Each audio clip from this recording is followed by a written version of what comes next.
So this week in Black History, back in 1869, one of the earliest post-Civil War attempts at organizing blacks on a national level occurred. It's when leaders got together and they had the first national convention.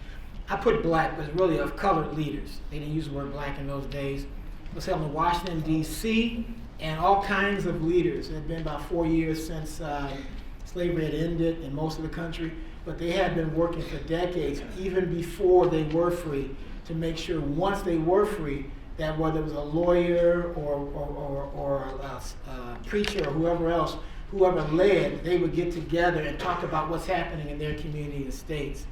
One of the great things that happened that weekend was Frederick Douglass was elected president of the group.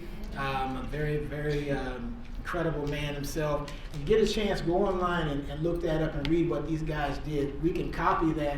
If we could copy that, Brother Charles, today, we'd be a lot better off as a people.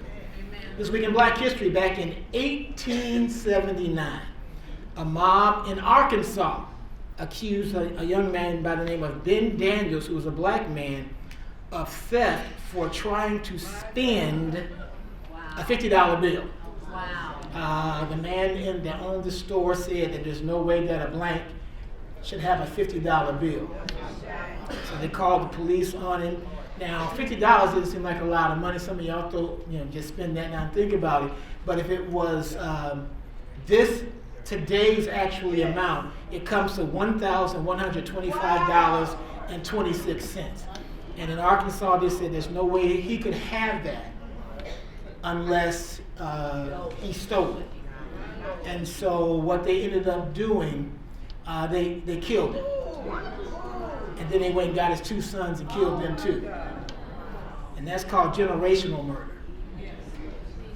And if we understand what's happening today, what's happened the last 37 years in America, it's called generational murder. When your sons have been killed and you don't believe that, or they don't deserve to have their $50. That happened this week in Black History. Also, this week in Black History, give you a little good news, all right, so y'all can go home happy.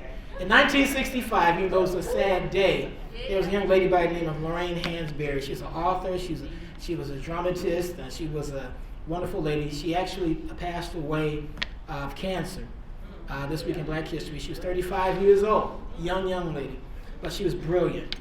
Some of her primary works include A Raisin in the Sun and To Be Young, Gifted, and Black. She did all that before she was 35 years old. Incredible gift. Raisin in the Sun became the first play that was written by a young black woman to be produced on Broadway. And she did that in 35 years like Dr. King did, he did in 39 years. So for all these days and months and weeks that God gives us with all the realities and all the freedoms we have, we can continue to honor these people. Give them all a hand for what they've done.